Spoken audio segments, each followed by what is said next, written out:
want to tell you about the Sky Marathon that I ran in the Philippines.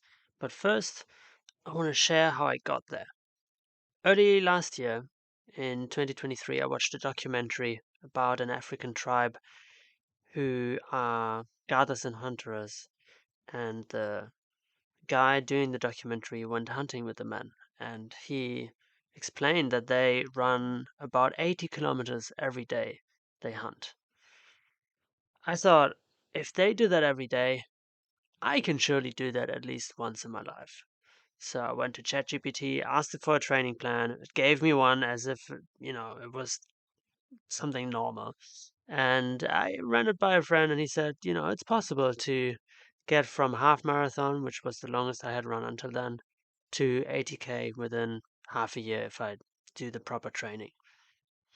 So I started training and did my first marathon a couple of months after in July 2023 in Porto, and had some other races, but I experienced a lot of knee pain in the late summer, and then was sick for all of December, end of November and all of December. So I couldn't really keep up with my training as much as I wanted to. And then in January, sure enough, I was able to continue my training and included also some mountain running, which I hadn't really done before. And this training was then put to the test with the race that I want to tell you about now.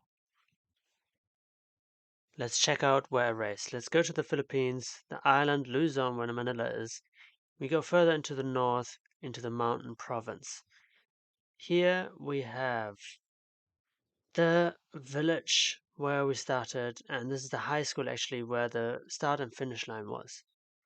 On the right, on the east, we have Mount Kalawitan, where that was the highest peak, and we started in opposite direction, actually going west. Let me just share with you a little bit about the race course. So we started at the high school, and from there went up in zigzag on the concrete, and you can see the elevation here. At some point we left the street and went up onto the ridge of that mountain range, and then we stayed on that ridge. And actually this area had burned previously, so it was black and a bit smoky, and at some points there was even still fire. We continued on the ridge, went down to aid station 1 at around 7 kilometers, and right after back up, continuing to ride the ridge. Then at some point there was an area where it was less foresty, less trees, and it was actually a really nice view of the opposing side. And on Kalawitan we went around, down through the village a little bit, onto the main street, and to aid station 2, where we also had a med checkup. And from there it went downhill to the rice paddies. We crossed the river once and twice and 3 times and 4 times and continued in the rice paddies to aid station 3. From there we continued a little bit in the same direction, crossed the river yet again, and went back on the other side of the river in the direction that we came from. And there it actually started being rice terraces. The rice paddies were all more or less on the same size, on the same height, and then the terraces went, one terrace up and then another up and up, and we slowly went into the mountain again. And here was a forest, a tropical forest. On the other side it was mostly pine forest. Here was tropical because it was much more lush. There was a creek there as well that we crossed several times, and we just continued there in between the ridges and got to an aid station again to refill and refuel, and from there the real ascent started. It's a bit difficult to see here how inclined it was, but it was very inclined. So went up there. At this point I was very slow because it was uphill. I had some knee pain again, but I went up to aid station 5, continued, and this was really strange because I had the feeling that between aid station 5 and 6, it was just around 800 meters, as if I had just left aid station 4 and there was aid station 6 again. I was really confused, but I continued up. This was very steep. Sometimes it was just climbing. There was a false peak, but eventually I made it to the Mount Kalawitan summit. I rested a little bit and then went back the same way. And now this is when it actually got very confusing. Actually, here on the satellite image, it looks like it's all forested, but it's more bushy up there, so a bit more sun exposure. I get to the aid station 7 again, which is the same as 6, and then expect to have the aid station 5 and 8, where the bifurcation is very soon, but it was not 800 meters for sure. It was more like 3 or 4 kilometers all of a sudden. I don't know why, but that was definitely my perception. Then continued mostly walking, sometimes running a little bit, still forest again, actually tropical forest. And then at some point it turned slowly into a pine forest and I could already see the village down there. I continued down there and this was actually slippery because of the pine needles and the dryness. It hadn't rained in a long time. And well, we got down there at a bridge, but then we had to actually go back to the bridge that we went over before and couldn't go directly. Made it somewhere through to the village. The race started early in the morning. So at 3 a.m. we gathered, got our numbers, let our bags checked, and also had the time to take some pictures. The reason I actually signed up for the 42K is because of 2 people. James, who's in the picture right next to me in the blue, and here in the middle, this is the team that I went to the city with and I stayed with them. And he and Alejandro, who did not run the race, encouraged me to sign up to the marathon instead of the half marathon, 21K. And I'm actually very happy they did that.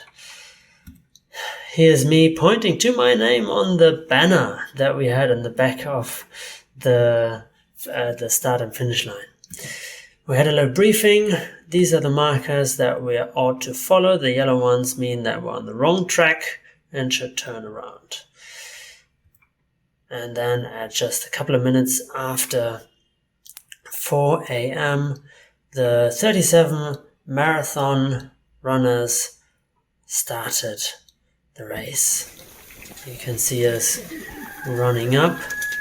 That is the little bit that was still in cement, and then very soon we went into the trails. You can see here it is gonna be steep right away. Steep and dry. You can hear some chirping as well. And you can hear me huffing and puffing. Yeah. And here you can also see there's some serious power hiking rather than running for most people. You can also see that the forest had been burned. You can see that it's very dry and black. The path itself not, but everything around it was very black because it had burned just a couple of days before, or even the day before. And here you can see on the very right that the moon actually gave us just a little bit of light. It was very low, so it did not help a lot. Actually, it was most of the time pitch black without the headlamp. Yeah, this is me showing you that. That was a marker there on the left, and this is how it looks like without the lamp, just black. Yeah, here you can see even better that it's black right next to the path. The path itself had been trampled down, so there was nothing to burn. But on the sides, there were grasses, and they all burnt and, well, left the black color. And there were even still pieces of the forest on fire, as you can see in this short video. Yeah, that's right. Nothing dangerous, in my perspective anyway, in my interpretation, but it was still a bit spooky to be running there. That's the moon again, very low, very yellow, and accompanying us just a little bit. Here you can see the sky is slowly getting a little bit brighter. And I was actually concerned about the heat that would come with the sun. Yeah, here you can see the sun is about to rise. I'm on top of the ridge and just taking some moments to also enjoy the nature around, because that's why I like trail running, because I like being in nature. Some parts of the trail were actually cemented, but most of them were, like 99% were just forest trails. Here again, right before the sunrise, that's where we started, down there in that village, went up on the left, came here. The peak on the other side is Mount Kalawitan, the summit that is still to be climbed. Yeah, and we're on a different mountain. That's me already looking exhausted, but I'm in a good mood. That is the Mount Kalawitan just before sunrise, and this is the sun rising right behind it. I was at the perfect spot. That was just incredible to see the sun come up behind the summit that I was gonna climb. Yeah, then going down, became a bit greener. The birds started chirping. That was really beautiful.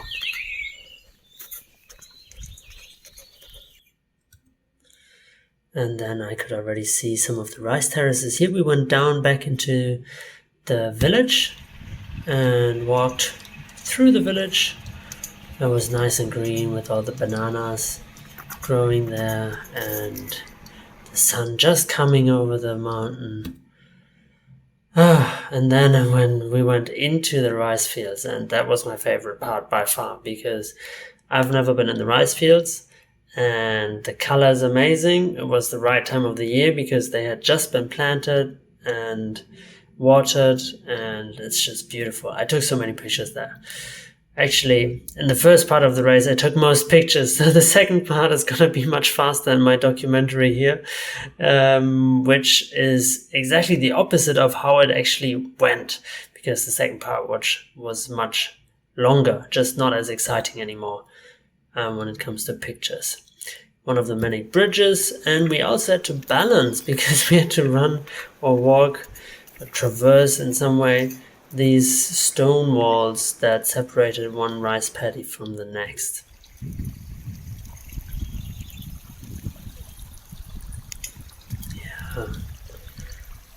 Yeah. Just beautiful. I'm not the only one taking pictures, as you can see. That is James just in front of me. Here's the sunrise again, well, further down, so I had some time to see the sunrise again. And here's us running and enjoying and listening to our surroundings.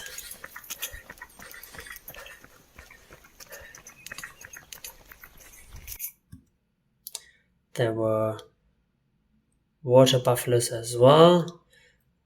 Some of them looked at us, and some of them didn't care about us. Another bridge. I found them very sketchy sometimes. As you can hear, they move. Another water buffalo there. And more rice paddies. Yeah. Another bridge. I told you there were many.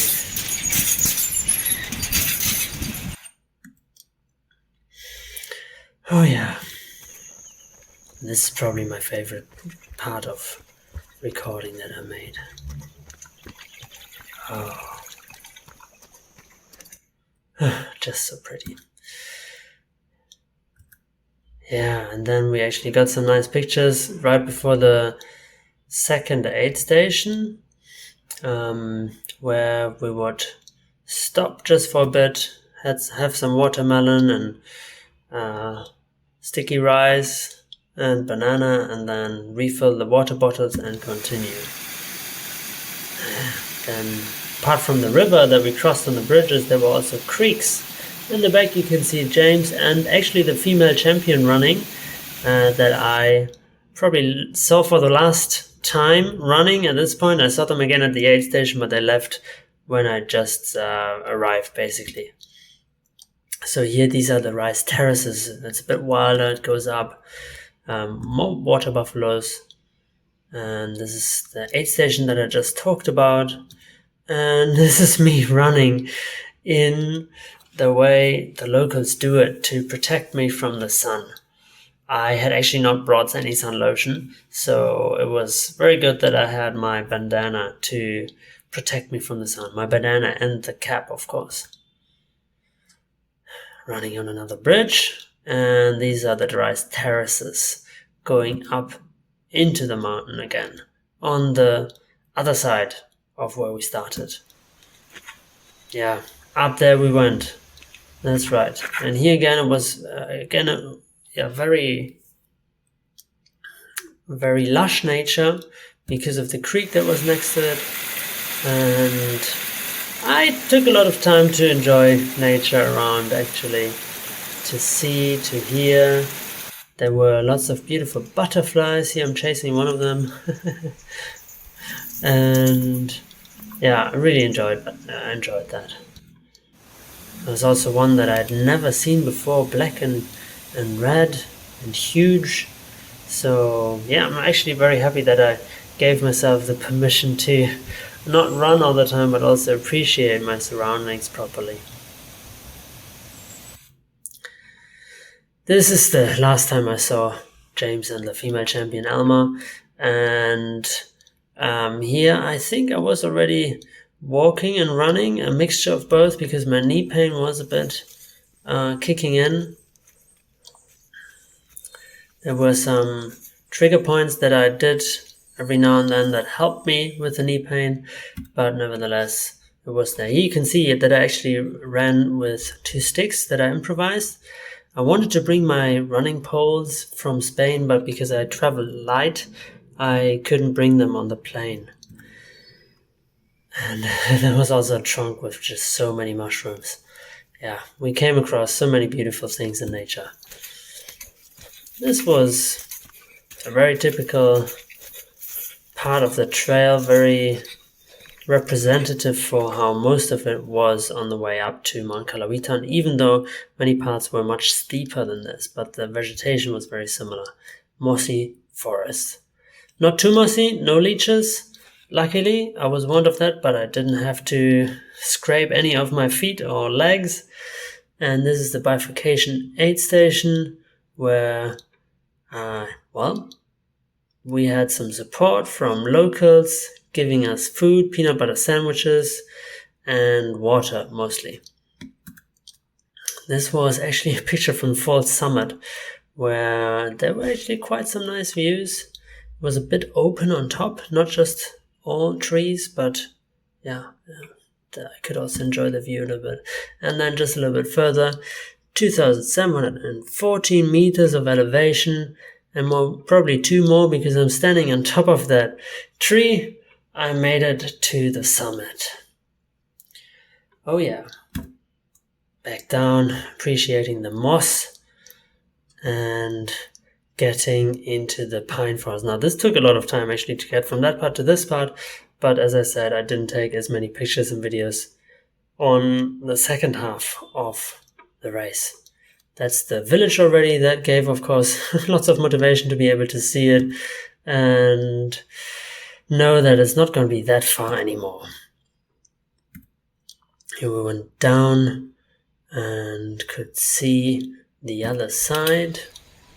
Here just walking, and then we had a photographer who was taking pictures of us. At this point I was walking all the time and with another companion who was also walking, Jesse, and he can see both of us. I just do as if I'm running because I couldn't really run anymore because of the knee pain. Look at that. Looks like I'm running so hard. With Jesse, it's a bit more obvious that he's not running. And I still was in a good mood, that's for sure. And then the last 200 meters, this is right before the finish line, we actually did run again. Because I said to myself, I want to start the race, I want to finish the race, I want to cross the finish line running, and I don't want to be injured. And the knee pain, actually, I'm recording this 1.5 weeks after, has subsided. So I think I can say that I managed all of those things. One thing that I had in mind was we started at 4 a.m. and I was thinking maybe I can make it around lunch, around noon. And that definitely did not happen. So this is me with my finisher's medal. All in all, what I can say about the race is that I really enjoyed it. I really enjoyed the different landscapes. It was interesting for me even to run through the previously burned forest. A bit scary, but interesting. I liked running in the night. I liked the company I had. I liked all the people at the aid stations itself. And I was challenged by the terrain. I was definitely challenged by especially the downhill. That's where my knee pain came up. And the uphill to Mount Kalawitan to the summit was also quite taxing because it was very inclined. At some points it was just climbing. It was like 70 degrees inclination. And I was very happy that I made the sticks, because otherwise I probably couldn't have finished it, or would have been much slower even, and more likelihood of getting injured actually. So it was very challenging terrain, very steep. I think it's in the name, Sky Marathon. We're close to the sky, we're in the mountains, it goes up and down. And I'm happy I did it, that's for sure. I'm happy I was encouraged by James and Alejandro to do the 42K. And as you see here on my last picture, I actually look kind of fresh, and that is because I didn't run in the end. So I still had some energy left. My legs were tired, but I did have some energy left to look good, to stand straight, to smile, and just appreciate the moment and the fact that I finished it. So I want to say a big thank you to Kiefer, to all the volunteers, to everybody else involved, to the people that I trained with in Baguio, Miguel, Don, and to all the other runners, of course, to everybody who participated, to everybody else who finished, to everybody else who did not finish but wants to maybe do it again, or is at least happy that they tried it. Thank you so much, because this was a great experience, and who knows, maybe we will see each other again.